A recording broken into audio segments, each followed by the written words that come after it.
ഈ ഞാൻ കടുക് പൊട്ടിക്കുന്നതും താളിക്കുന്നതും എന്തിനാണെന്നല്ലേ, അപ്പം നമ്മൾ ചെറിയുള്ളിയെല്ലാം ചെറുതായിട്ട് അരിഞ്ഞ് കടുകും കറിവേപ്പിലയും എല്ലാം വെളിച്ചെണ്ണയിൽ പൊട്ടിച്ചെടുത്തിരിക്കുകയാണ്.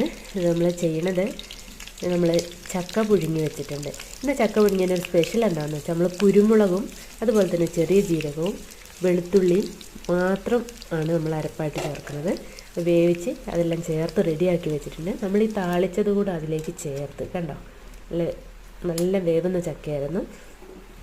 കുരുമുളക് മാത്രമാണ് ചേർത്തിരിക്കുന്നത്. മുളക് കാന്താരിയോ അല്ലെങ്കിൽ പച്ചമുളകോ ഒന്നും ചേർക്കാതെ ഈ താളിച്ചതും കൂടെ നമ്മളിതിലേക്ക് ചേർക്കാം. ചേർത്തതിന് ശേഷം നല്ലപോലെ ഒന്ന് മിക്സ് ചെയ്ത് വേണമെങ്കിൽ കുറച്ച് പച്ച വെളിച്ചെണ്ണയും കൂടി ഒഴിച്ചു കൊടുക്കാം. എന്നിട്ട് ഈ പച്ച വെളിച്ചെണ്ണയും കൂടിയൊക്കെ ചേർത്ത് കഴിയുമ്പോൾ ഒരു പ്രത്യേക ടേസ്റ്റാണ്. നല്ല ചൂടോടുകൂടി കട്ടൻ ചായയുടെ കൂടിയൊക്കെ ഈ മഴയുള്ള സമയത്ത് കഴിക്കാനായിട്ട് നല്ലതാണ് ചക്ക.